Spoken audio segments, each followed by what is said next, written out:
কবর কবর জায়গা ভালো না, কবর আমল দিয়া কবর গৃহ সাজিয়ে নিতে হয়, কবর কবর জায়গা ভালো না, কবর আল্লাহুম্মা সাল্লি আলা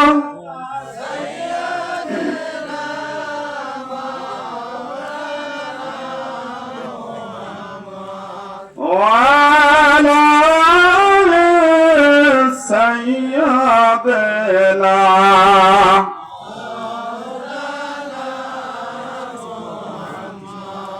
لا إله إلا الله لا إله إلا الله لا إله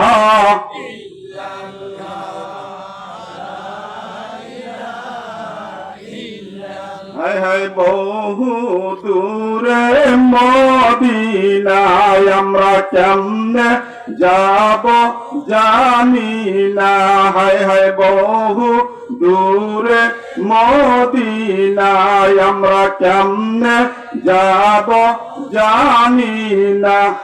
দয়ার আল্লাহ দয়া করো, কবুল করো মনের বাসনা, লা ইলাহা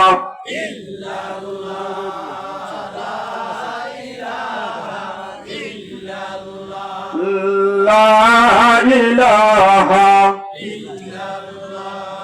তুই হান্নান তুই মান্নান তুই দুনিয়ার মহাজন, যার সাথে যার বান্দা আছে মন, লা ইলাহা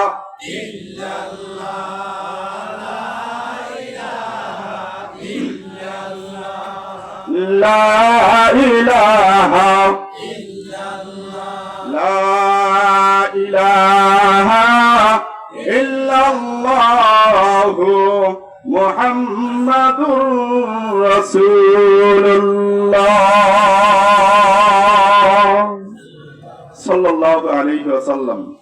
অধ্যকার জালসার সম্মানিত সভাপতি সাহেব, দিগার ওলামায়ে হযরত, আমার সম্মুখে উপস্থিত দিনদারের এক অংশ, পর্দার আড়ালে আমার পর্দানিশার মা ও বোনেরা, সর্বপ্রথমে শুকরিয়া জ্ঞাপন করি ওই মহান তাবারক তাআলার দরবারে যে আল্লাহ জাল্লা শানুহু পবিত্র মাহে রজবে পবিত্র দিনে তাফসিরুল কোরআন মাহফিলের সামিয়ানার নিচে আসার বসার তৌফিক দান করছেন।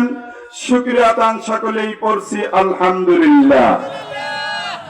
আর একটু জোরে সরে বলে নেই আলহামদুলিল্লাহ। লাখো কোটি দরুদ ও সালাম বিশ্বের নির্যাতিত, নিপীড়িত, শোষিত, বঞ্চিত, মুক্তির দিশারি, হেদায়েতের কান্ডারি, আকাই নামদারে তাজদারে মদিনা জনাবে মুহাম্মদ রাসূলুল্লাহ সাল্লাল্লাহু আলাইহি ওয়াসাল্লামের উপর সকলেই পড়ছি সাল্লাল্লাহু আলাইহি ওয়াসাল্লাম। দান দেব একটু দাঁড়া, এই 5-7 মিনিট পরেই নিচ্ছি। যুবকদের সংখ্যা বেশি আজকে না বৃদ্ধ মানুষের সংখ্যা বেশি? দেখি যুবকরা হাত উঠাও, একটু যুবকদের দেখি। আহারে, বয়স্ক মানুষের কত হাত উঠাইছে, যুবকদের বলছি। যুবকরা একটু তাকবীর হবে, বৃদ্ধ বাবাজিরা একটু বন্ধ, ভাই যারা আছেন নারায়ে তাকবীর। এই তাকবীরে কিন্তু বয়স্কদের সাথে পারা সম্ভব না। নারায়ে তাকবীর। এবার যুবক বন্ধ, বৃদ্ধরা ভাইজান বাবাজিরা যারা আছেন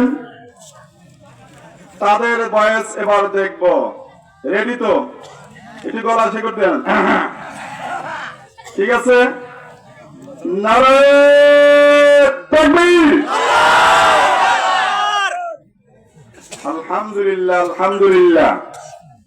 বয়স্করা আজকের মাহফিলে গোল্ডেন প্লাস, যুবকরা কিন্তু গোল্ডেন পাও নাই, প্লাস পাইছো।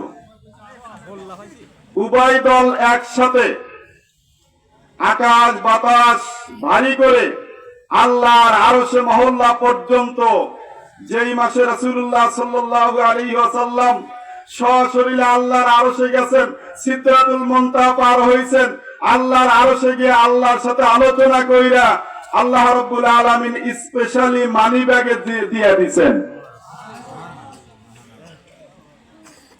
অতএব সেই মাসে আমরা উভয় দল একসাথে আকাশের বাতাস ভারী করে আমাদের আল্লাহু আকবার স্লোগানটা আল্লাহর আরশে মহল্লায় পৌঁছাইতে চাই। কে কে রাজি আছে একটু দুই হাত উঁচা করে দেই। নারায়ে তাকবীর। আল কোরআনের আলো, আল হাদিসের আলো,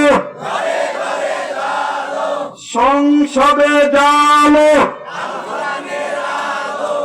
আল্লাহু আকবার। হাত নামান, আল্লাহ কবুল করুক, সকলেই বলুন আল্লাহুম্মা আমিন। আল্লাহ রাব্বুল আলামিনের কোরআনে কারীম থেকে ছোট্ট এক টুকরা আয়াতে কারিমা তেলাওয়াত করেছি। এই কোরআনে কারীমের আয়াতের উপরে এবং রাসূল সাল্লাল্লাহু আলাইহি ওয়াসাল্লামের হাদিসের উপরে ভিত্তি করে অল্প সময় খুবই সংক্ষিপ্ত পরিসরে আলোচনা করার চেষ্টা করব। আমা তৌফিক ইল্লা বিল্লাহ। সকলেই বলুন আল্লাহুম্মা আমিন। আজকে কিসের মাহফিল? কথা বলেন, কথা বলেন। মসজিদের মাহফিল, কোরআনের মাহফিল। রাসূল করিম সাল্লাল্লাহু আলাইহি ওয়াসাল্লাম ঘোষণা দিয়েছেন, আহাব্বুল বিলাদ ইলাল্লাহি মাসাজিদুহা ওয়া আবগাদুল বিলাদ ইলাল্লাহি আসওয়াকুহা। দুনিয়ার ভিতরে সর্বশ্রেষ্ঠ জায়গা হলো মসজিদ। কোন জায়গা? মসজিদ। সর্বনিকৃষ্ট জায়গা কোনটা? বাজার। আরবি না জানলেও বাংলায় হাদিসটা মুখস্থ। মসজিদ সর্বশ্রেষ্ঠ জায়গা, সর্বনিকৃষ্ট জায়গা বাজার। আমাদের সময় কোথায় বেশি কাটে? রাগ করবেন এইবার নাকি? হ্যাঁ, সময় কোথায় বেশি কাটে? বাজারে না, বাজারে সময় কম কাটায়া আল্লাহর ঘর মসজিদের সময় বেশি কাটানোর চেষ্টা করতে হবে। আল্লাহ তৌফিক দান করুক, সকলেই বলি আল্লাহুম্মা আমিন। মসজিদ সর্বশ্রেষ্ঠ জায়গা। আল্লাহ রাব্বুল আলামিন দুনিয়ার ভিতরে সর্বপ্রথমে মানুষের ইবাদতের জন্য যে ঘরটা নির্মাণ করেছেন, আল্লাহ বলেন ইন্না আউওয়ালা বাইতিয়া বুদিয়া লিন-নাস লাল্লাযী বিবাক্কাতা মুবারাকা। আল্লাহ বলেন আমি দুনিয়ার ভিতরে সর্বপ্রথমে মানুষের ইবাদতের জন্য যে ঘরটা নির্মাণ করছি, ওই ঘরটা বাক্কায় অবস্থিত। কোথায় অবস্থিত? বাক্কা। মনে হয় চিনলেন না। কোরআনের ভাষা হলো বাক্কা। এই বাক্কা আসলে বাক্কা না, বাক্কা হলো মক্কা। বাক্কার অপর নাম কি? মক্কা। সেই ঘরটা মক্কায় অবস্থিত। ঘরের নাম হলো খানায়ে কাবা। ঘরের নাম কি? খানায়ে কাবা। বাচ্চা হারুন আর রশিদ সকালবেলা স্ত্রীর হাত ধরে হাঁটতেছেন। ডায়াবেটিসের রোগীরা হাঁটে না? ডায়াবেটিসের রোগীরা হাঁটে। বাচ্চা হারুন আর রশিদ হাঁটতেছেন তার স্ত্রীকে সাথে নিয়ে। নদীর কিনারা দিয়ে যাইতেছেন, যাইতে দেখলেন বাহলুল মাজনুন বালু দিয়ে পুতুলের মতো করে ঘর বানাইতেছেন বালু দিয়ে। বাচ্চা হারুন আর রশিদ ডাক দিয়ে বলেন, বাহলুল কি করো? আমি জান্নাতের বালাখানা বানাইতেছি। সুবহানাল্লাহ। কি বানাইতেছি? জান্নাতের বালাখানা বানাইতেছি। বাচ্চা হারুন আর রশিদ কয়, বিক্রি করবে নাকি? কয় হ্যাঁ বিক্রি করবো। কার কাছে? যে কিনবে তার কাছে, যে কিনবে তার কাছে। আপনারা কি কিনবেন?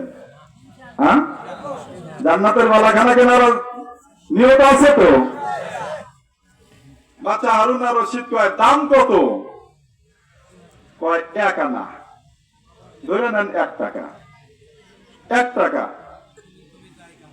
বাচ্চা হারুন আর রশিদ মনে মনে ভাবতেছে, পাগলের কাছ থেকে আর জান্নাতের বালাখানা কি কিনবো, দামই 1 টাকা।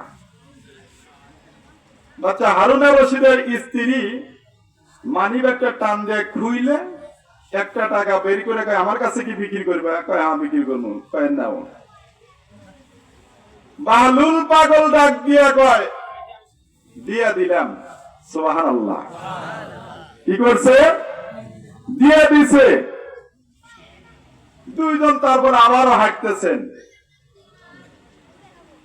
বাচ্চা হারুন আর রশিদ স্ত্রীকে ডাক দিয়ে কয় খামাখা 1 টাকাই নষ্ট করলে। ফকির মিসকিন কত রাস্তাঘাটে বাজে, তাদেরকে দিয়ে দিলি কাম হইতো, অযথায় 1 টাকা পাগলকে দিলা। বাচ্চা হারুন আর রশিদের স্ত্রী বলে গেছে 1 টাকাই তো গেছে, বেশি তো আর যায় নাই, আফসোস করেন না, চলেন। হাঁটতেছে, সারাদিন চলে গেছে, পার হয়ে গেছে। রাত্রি বেলায় ঘুমের ঘরে বাচ্চা হারুন আর রশিদ স্বপ্নে দেখতেছেন হাসর নাসর কায়েম হয়ে গেছে, জান্নাত জাহান্নামের ফয়সালা হয়ে গেছে। বাচ্চা হারুন আর রশিদ স্বপ্নে দেখতেছেন আমার জন্য জান্নাতের ফয়সালা। সুবহানাল্লাহ। ঢুকলেন জান্নাতের ভিতরে। জান্নাতের ভিতরে ঢুইকা যাচ্ছেন সামনের দিকে, বামে বিল্ডিং, বামে ডাইনে বিল্ডিং। একটা বালাখানা দেখে খুব চয়েস। বাচ্চা হারুন আর রশিদ ফেরেশতাদেরকে বলতেছেন এটার ভিতরে ঢুকবো, দরজাটা খুলে দাও। ফেরেশতা ডাক দিয়ে কয় বাচ্চা হারুন আর রশিদ উপরের দিকে তাকায়া দেখেন কার নাম লেখা। সুবহানাল্লাহ। বাচ্চা হারুন আর রশিদ উপরের দিকে তাকায়া দেখে তার স্ত্রী জুবাইদার নাম লেখা। সুবহানাল্লাহ। কার নাম লেখা? তার স্ত্রী জুবাইদার নাম লেখা। বাচ্চা হারুন আর রশিদ কয় নাম দেখতে পারছি আমার অর্ধাঙ্গিনী জুবাইদা, আমার স্ত্রী জুবাইদা, অতএব তাড়াতাড়ি করে দরজা খুলে দাও, আমি বিল্ডিং এর ভিতরে প্রবেশ করব। ফেরেশতা ডাক দিয়ে বলে এ বাচ্চা হারুন আর রশিদ, যার নাম লেখা আছে ওই ব্যক্তি যতক্ষণ পর্যন্ত না আসবে এতক্ষণ পর্যন্ত ঢোকার অনুমতি নাই, চলে যান। আপনার স্ত্রী রয়েছে, দুনিয়াতে আসা লাগবে, তারপরে জান্নাতে ঢোকার পেশায়। হারুন আর রশিদ ওখান থেকে মনটা ছোট করে চলে আসতেছেন। এমন সময় ফজরের আযান হয়ে গেল। বাচ্চা হারুন আর রশিদের ঘুম ভেঙে গেছে। চিন্তা করতেছেন কি ব্যাপার, এমন একটা স্বপ্ন দেখলাম, আমার নামে কোনো বিল্ডিং পাইলাম না, কিন্তু আমার স্ত্রীর নামে একটা বালাখানা। কিন্তু বাচ্চা হারুন আর রশিদ সকালবেলায় ফজরের নামাজ আদায় করলেন। নামাজ আদায় করার পরে বাচ্চা হারুন আর রশিদ রাষ্ট্রীয় কার্যক্রম করতে গিয়া স্বপ্নের কথা ভুলে গেছেন। দুপুরের সময় হয়ে গেছে। এমন সময় মনে পড়লো আরে আমি না রাত্রিতে ঘুমের ঘরে এরকম স্বপ্নে দেখছি আমার স্ত্রী জুবাইদার নামে বালাখানা। আমি দেখি তো আমার স্ত্রী জুবাইদা কি আমল করে বালাখানা পাইল। হারুন আর রশিদ স্ত্রীকে ডাক দেয়, স্ত্রীরা তুমি আমার সাথে কত প্রেম নিবেদন করেছো, কত প্রেমের কথা আলোচনা করেছো, কত ভালোবাসার কথা আলোচনা করেছো। তোমাকে নিয়ে আমি কত পার্কে গেছি, কত জায়গায় গেছি। বাচ্চা হারুন রশিদ কিন্তু কোনোদিন পার্কে যায় নাই। যারা ভালো স্বামী আর ভালো স্ত্রী এরা কোনোদিন কিন্তু পার্কে যায় না। কথা ঠিক কিনা? বাচ্চা হারুন রশিদ এবার স্ত্রীকে ডাক দিয়ে বলেন, স্ত্রী রে, তোমার কাছে আজকে আমি একটা কথা জানতে চাইবো, তুমি বলবা কিনা? স্ত্রী ডাক দিয়ে বলেন, প্রাণের স্বামী আমার, আপনি একমাত্র আমার স্বামী, অন্য স্বামীর মতো তো আপনি না। আপনি শুধু স্বামী না, আপনি একজন তাহাজ্জুদ গুজার। প্রতিদিন রাত্রিতে হারুন রশিদ 100 রাকাত নফল নামাজ না পড়া পর্যন্ত ঘুমান না। সুবহানাল্লাহ। 100 রাকাত নফল নামাজ না পড়া পর্যন্ত ঘুমান না। ডাক দিয়ে বলতেছেন, প্রাণের স্বামী আমার, আপনি একটা কথা কেন, যত কথা শুনতে চাইবেন আমি সকল কথাগুলো ধীরে ধীরে বলবো। বাচ্চা হারুন রশিদ ডাক দিয়ে বলতেছে, জুবাইদা, জান্নাতের ভিতরে তোমার একটা বালাখানা দেখলাম, তুমি কি আমল করো? মুসলমান। হারুন রশিদ যখন এই কথা বললেন, স্ত্রী জুবাইদা বলেন, প্রাণের স্বামী আমার, আমার তো তেমন কোন আমলের কথা মনে পড়ে না। আপনারা একটু খেয়াল করেন আমলটা কি হতে পারে। অল্প কয়েক মিনিট পরে আমি আপনাদেরকে বলে দেব। এখন একটু অনেক দান জমা হয়ে গেছে, একটু সামনে আগাই। সর্বপ্রথমে আমার হাতে যে দানটা এসেছে, ইনি হলেন আল্লাহ